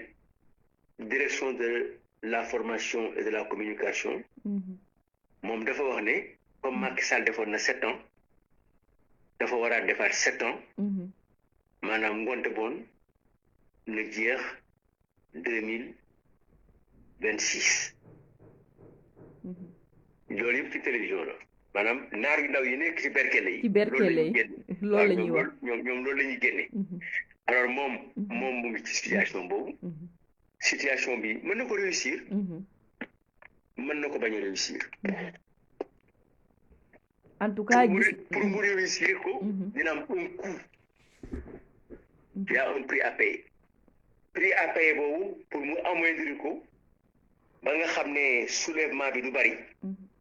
li ci gën mooy état d'urgence. bu amee état d'urgence ba pare. ñi nga xam ne ñoo nekkoon ci wetam. notamment ci élection yi passé mu jël leen daf leen ci boppam. ñi nga xam ne dañuy tële ñoom ànd ñu war ak moom mu sacrifier leen ci loolu la taxaw. ñenn ñi dem nañu àgg nañu. am na ñoo xam ne ñi départ nañu mais àggaguñu. am nañu départ ay responsable politique yoo xam ne parti départ nañu mais dañu àggul. parce que aussi fi mu toll nii am na ñu jaaxle. parce que ñoom am na benn température bu ñu jot a jot. moo tax ñu taxaw mais taxaw bi la ñuy dugaat dañuy dem. waaw taxaw nañu mais dañuy dem parce que li leen yëkkati. ba ñu dem ba foofu moo tax mënatul wàññeeku. mais yàggatul. li ci des nag mooy ñi nga xam ne dañuy nekk dans l'opposition pure et dure. ñooñu ñëpp ku ci nekk ci ñoom war nga mën a wàcc xam ne lu ñu teg rek ñu ngi ko jëmale ci yow d'ailleurs dafay feeñ sax ci discours yi. waaw dafay feeñ ci discours yi dafay feeñ ci attitude da ngay jekk xam ne ñii dañ leen yónni pour dara. daje nag benn nit boo xam ne bi ñu ngi daje ci benn émission. ba gàtt ci démb. ñu ngi doon wax ci état d'urgence ak état de siège. c'est le directeur de l'aéroport de les A2 AS xaw ma. d'abord dem nañ ci émission bi 2 heures rek te moom loi bi ñuy wax. moom liiru ko gisu ko. mais bi muy jóg xam nga lan la jógaale bi ñu ko ne tàggool. mu ne nit ñi dañu war a bàyyi loo xam ne ni bu ñu ko defee ba pare après dégg nga maam yoon del seen kaw ñu ne waaw ñeneen ñi def nañ ko comme Khalifa Sall mu ne ko déedéet li dal Khalifa Sall yéen ko créé teg ko mais maire yi Sénégal yëpp sans exception ci loolu lañu nekk parce que ci loolu la ngeen tëdd te yéen seen bopp yéen wax seeni ay directeur ne leen jël leen tous les moyens que vous avez sama yoon nekk ci mais na ngeen fexe ba ma gañe ku gañëw dinaa la daax donc Macky Sall point de mire am 2024 la 2024 d'ailleurs aussi Amine am na loo xamante ni aussi tey na xelu ñu bëri mooy auditu fichier électoral bi déjà gis nañu lettre bi nga xam ne nii parti démocratique sénégalais bind nañ ko président lan moo tax audit bi nga xam ne nii président Macky Sall mu ngi koy def ak nguuram ci fichier électoral bi dalul suñu xel. alors non xam nga man boo ma laajee loolu sax damay tiit. boo ne dalul suñu xel. nekkatul dara xel am xel mu dal ak xel mu dawlu nekkatul foofu. xam nga encore une fois ñun tamit bu fekkee dañuy liggéey. outils yi nga xam ne dañu ko jox. outils yi nga xam ne dañu ko jox ñun. te nga xam ne suñu ay outils la. te ñu jàpp ko. mooy fichier électoral bi. dafa am ñaari événement yoo ci war a jàpp. yu important. bi ci jëkk mooy juillet 2017 la ñu def élection. ñu def élection législative. élection yu jur benn mascarade électorale. Ça on s'en souvient. Le 30 juillet mascarade électorale le 4 août ñeenti fan après. ñu génne. livre blanc. benn livre blanc. le 4 août. wax ne que élection yi dañ ko programmé mascarade la. donc ñun nekkuñu ci daal suñu xel. 2017 ñu ngi soog a wax. moo tax yenn saa yi Sénégalais yi. et principalement les spécialistes des questions politiques. de la presse. dañuy dul seet ñun li ñuy def. ñu génne téere. wax ne élection yi. c'est non élection la moo am. ci commencement bi inscription fichier électoral bi ci publication liste yi ci distribution des cartes yi. ci instrumentation bi ñu def de l'administration ci mise en place matériel bi l'affaire de Touba tout ça bulletin de vote yi ñuy fabriqué jox ko ay nit yooyu yëpp ñu def ko génne ko teg ko ba ministre de l'intérieur tontu nangu ci ay points yu bari ne loolu am na xam nga gars yi dañuy dugg ci kër sàcc lépp ba mu jeex après ñu ne yaa sàcc kër ñu ne non ñun sàcc ñu chaise anglaise bi jëluñu ko. waaw voilà donc ñoom maanaam seen tontu pratiquement ci loolu la ñu tontu. donc bi ñu defee loolu tontu la ñu tontuwaat bi ñu demee ci dialogue national bi. te Oumar Sarr dem. c'était dans la pièce politique bi ñu nekkoon. mu wax Macky Sall wax ko ne ko sa ministre de l'intérieur moo sàcc élection yi wax ko li mu xalaat yëpp président mu di jox Abdoulaye Daouda Diallo mu tontu. Oumar Sarr jëlaat parole na ko day fen en résumé donc ñun mooy premier temps bi deuxième temps bi mooy bi ñu paree parrainage bi. candidats yi dañuy signé benn document ñu ne ñi ñuy parrainé ak ñi ñuy parrainé wu lépp dañuy xeex pour lii du am. lu dëgg. c'est le defar benn communiqué. le C25 le collectif des 25 candidats recalés. très bien. ma loolu ci la ñu waxee président Ablaye di ñëw. bi mu ñëwee mu wax leen ban façon la ñu mën a fexe ba affaire bi dañ. non élection bu élection am. ñu jékki-jékki ñoom ñu roppeeku ku nekk daw. ñu xëy rek di def seeni coalition sans aviser le PDS même. non pareeguñu. mais bi ñu joxee seen coalition ba pare ba ku nekk am sa coalition ku ci nekk. ci ñoom. def nga pour Ablaye Wade ànd ak yow. pour ne dañ la voteel. amul kenn ku ko ëmpale. ñi ñu xam ak ñi ñu xamul. ñi feeñ. ci ñun. am nga yaakaar ne booba jamono bu ñu jëlee benn candidat faral ko dina dem mu ne leen mu ne ñu man du ma dem élection du ma génn comme yéen da ngeen bëgg dem élection man démocrate laa du ma leen tere mais jàpp naa ne boo leen di faral wala ngeen di sànni seen carte sànni leen ko candidat bii wala bii juróomi candidat yi ñu waxoon ñeenti la ci tudd bàyyi kenn ku la mais wax ñu tamit ne ñu yéen ak ñoom laay boole wax bi boo leen demee élection dimanche ba ngeen sonn altine di ngeen noppalu mais mardi fi ngeen may fekk yéen ñëpp dañ leen sàcc googu moo tax candidat yëpp ne ñoom du ñu déposer recours au conseil constitutionnel moonte bu ñu toogaatee ba tey nii ñu convoqué comité bi ñu ñëw ne dañ ciy dugal suñu loxo te am nañ ci droit dañuy montré waat ne que ñu ngi ci disposition yi nga xam ne mooy suñu disposition mooy suñu ADN parce que code électoral lu ci changé jëmale ko kanam boo ci génnee li ñuy liggéey dara du ci des et d'ailleurs nga changé ko de façon unilatérale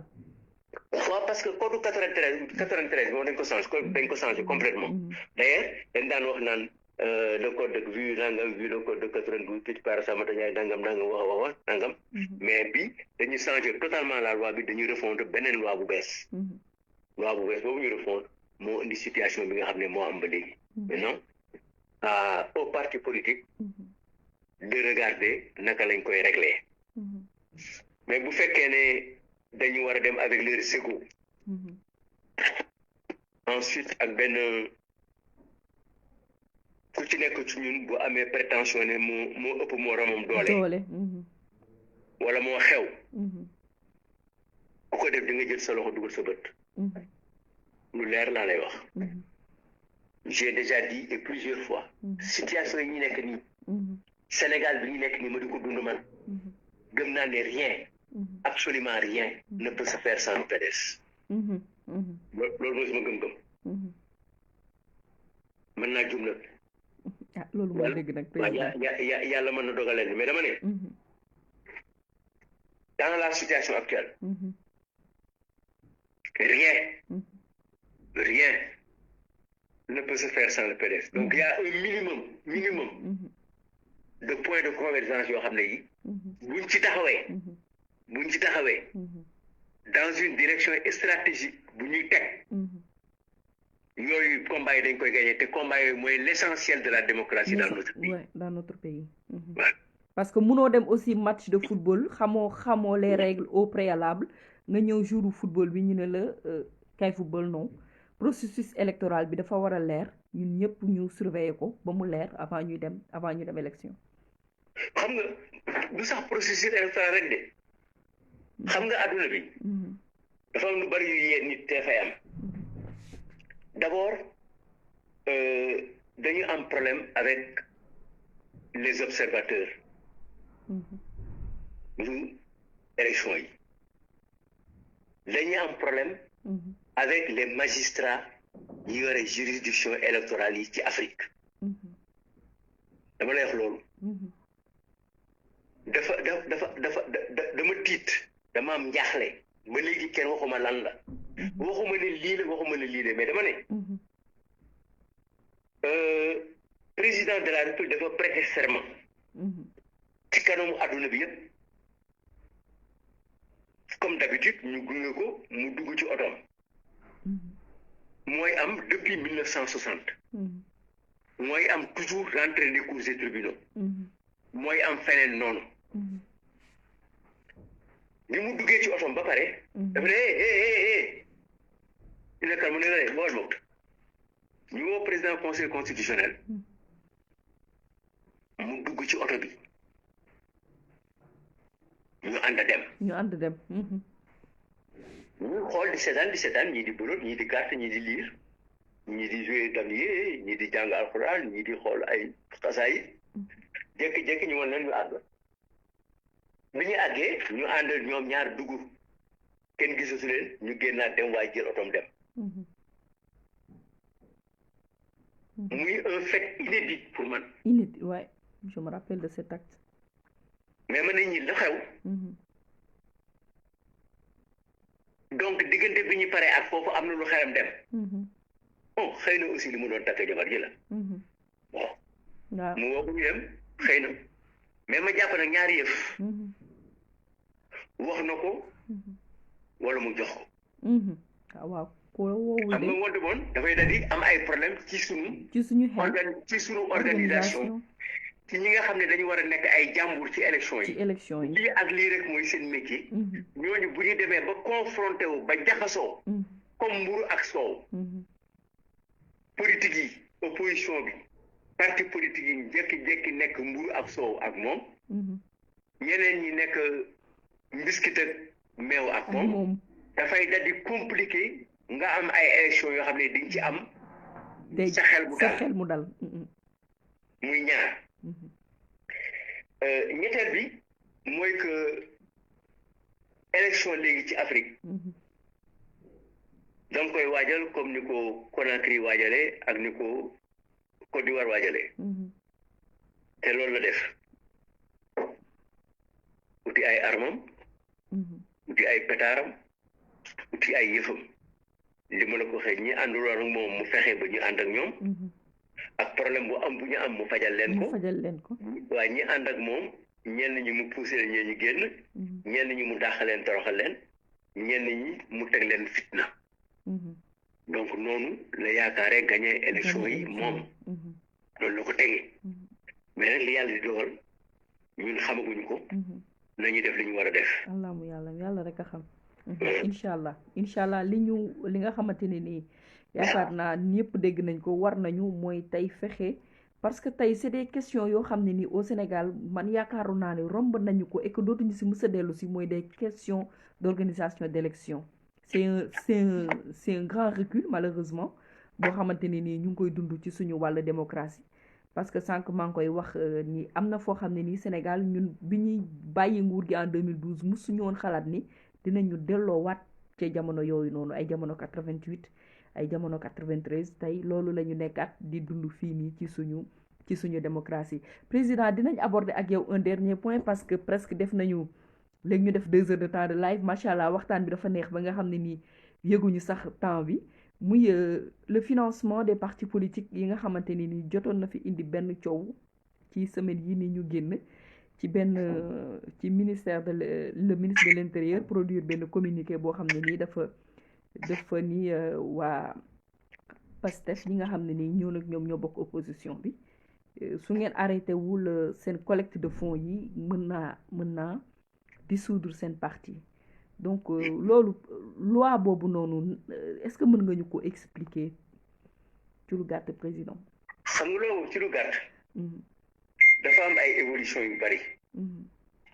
boo ko seetloo nag évolution bu nekk. dafa am lu muy dajeel. la loi de 75, 79, la loi de 81. yooyu yëpp bu ci nekk. defe naa bu 76. bu ci nekk ci loolu. dafa am lu tax. la loi de 76 boo ko jàppee. 75. dafay fekk assemblée bi nekk ci benn situation. Senghor li benn loi teg ko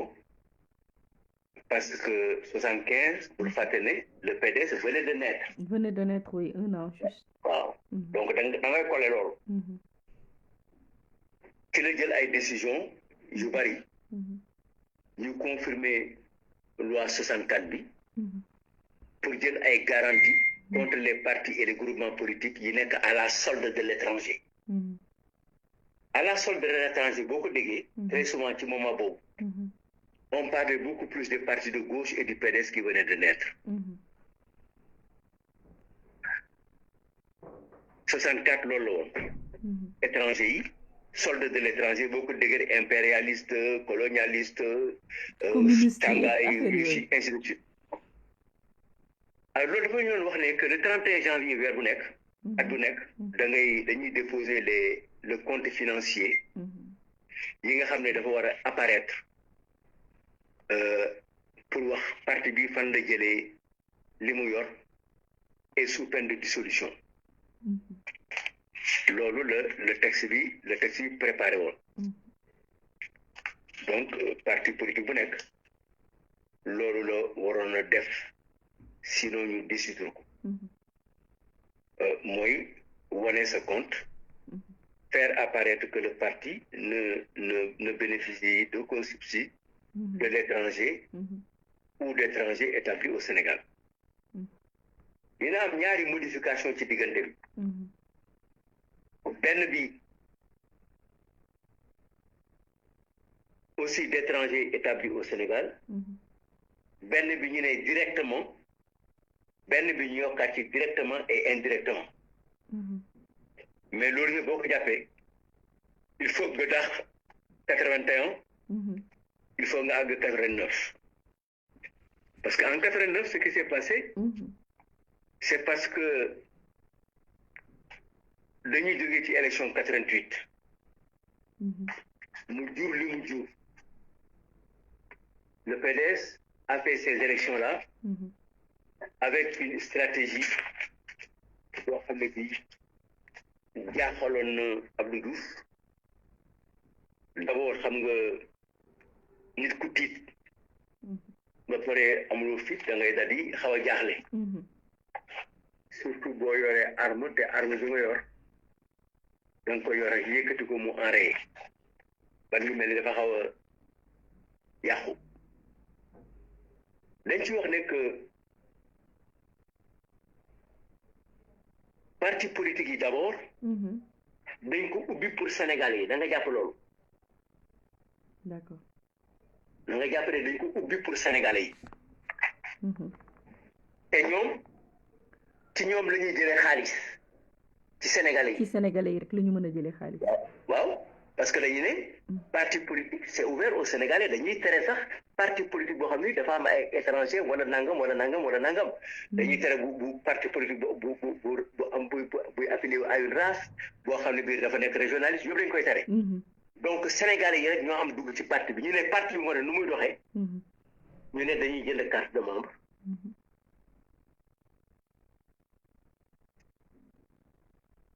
dañuy organiser ay manifestation am ci xaalis. dañ leen di may. xam nga may boobu. déjà mooy premier problème mais boobu foofu la législateur bi toll woon. mais 89 après 88. dañuy def campagne boo xam ne bii bon d'abord dañu amoon ay oto. oto yi bariwul woon comme ni ko nit ñi yaakaare. mais da ngay gis numéro 1. kenn ndoom numéro 37. kenn yor 63. kenn yor numéro 93. nga jàpp ne boobu parti bi xëy na 100 oto la am. mais 50 moom passé nga parce que gis nga passé nga numéro 63. alors élection yooyu. une forte mobilisation ñu gagné élection yi 20 heures. Journal parlé. Télévisé de 20 heures. moo déclenché situation bi au Sénégal ci ñaari nit. dañ koy passé. le pays est en bouleversement. coo am. état d'urgence. Abdou Diouf bloqué dans son palais pendant pratiquement 3 mois. Abdoulaye Wade ñu juge ko. Le président Mamadou Dia ñëw avec une phrase très célèbre. Libérer le président élu. Donc Sénégal am ñaari président. Le président élu et le président non élu ou usurpateur. Situation bi tendue. Kilifa yi diine yi wax. coow li bari. Abdoulaye Wade a accepté la main tendue de Abdou Diouf. ñu dem ci lañuy wax ba 91 ci lañuy régler problème yu bari. contre 98 ci lañ génnee. ñu régler ci ay situation yu bari yoo xam ne yi. tax na loolu préparé na 2000. diggante bi modifié nañ fi la constitution delloo parce que 88 lañ def 93 on a passé des élections donc 88 93 da ngay jàppale 5 ans la mais Abdou Diouf a modifié la constitution pour retourner à 7 ans diggante bi amoon na fi ay changement constitution yoo xam ne ci lañ doon wax comment il s'appelle exclusivement de nationalité sénégalaise parce que boobu temps ñoom dañ jàppoon Abdoulaye Wade ñaari nationalité la toutes ces choses là dafay am une base politique bon donc ñu ne financement politique bon yooyu yëpp posé woon nañ ko mais la loi n'a pas été respectée sous Senghor n'a pas été respectée sous Diouf et n'a pas été respectée sous Wade et sous Macky Sall jusqu'en 2016 alors li gën a intéressant nag mooy évolution bi nga xam ne waroon nañ ko am en 2016 amuñu ko parce que du woon conviction politique 2016 la loi la constitution moom ci boppam moo réglé ay problèmes yu bari ba pare dénk ko loi bi dañuy wax ne parti politique yi ñoom ñoo war a concourir au suffrage universel ci conditions yi nga xam ne moom la loi bi tëral mais mu jox leen nag pour la première fois ñu jox leen ay mission spécifique mission spécifique yi nekk contenu dans la révision de 2016 mooy que parti politique yi dañu war a takku ci former citoyens yi ils sont chargés de former les citoyens donc waxuñu leur militant de formation des citoyens parce que constitution bi waxul membre parti citoyen yi la bëgg ko fermer mais mu ne loolu parti politique ñoo ci war a taxaw constitution biral ne encore ci article boobu wax ne que ñoom parti yooyu dañu war a assurer promotion maanaam dañu war a siiwal taxawal yaatal ni nga xam ne moom la ñu war a participer ci dundu askan bi muy ñaar ñetteel bi mu ne dañu war a fexe ba citoyens yi ñoom seen bopp ñu participer à la gestion des affaires publiques maanaam affaire réew bi ni ñu koy gérer ñoom ñu dugal ci seen baat ak seen kàddu ak seen jëf ba ma ne boo amee association buy football di ko subventionné am association de promoteurs de lutte di ko subventionné di subventionné musiciens yi ak artistes yi di subventionné football bi di subventionné cinéma di subventionné waa parti politique yi nag nga jox mission pour ñu former citoyen yi waaw ba pare nga wax ci ne ñoom parti politique yooyu dañu war a accéder au financement public ñoom ñu ne parti ba yooyu ci seen activité yi nga xam ne moom la ñuy def dañu war a bénéficier d'un financement public te loi bi moo koy tëral waaw mais 2016 démb la non xam nga 2016 du démb 2016 2017 2018 2019 2020 2021 boo fi mënee def état d'urgence sanitaire pour jël tous les pouvoirs te mu am bërk démb waaw li nga prévoiroon depuis 2016 foo koy teg mooy amul yéene bi mais non comme amuloo yéene bi pour financer te nga dénk ma liggéey waaw léegi nag man liggéey bi nga ma jox man taxi bi nga ma jox ma di ko dawal te ñaari weeroo nga fayoo ko ma xëy suba ñu téléphoné ma suma kër ne ma dépense amul fi ma romb Cheikh Mbacke Samb mu ne ma taxi ma ne ko naam mu ne ma maa ngi jëm palais de justice ñaata ma ne ko 3000 mu ne man 2000 la yor ma ne ko indi mu dugg toog ma yor 2000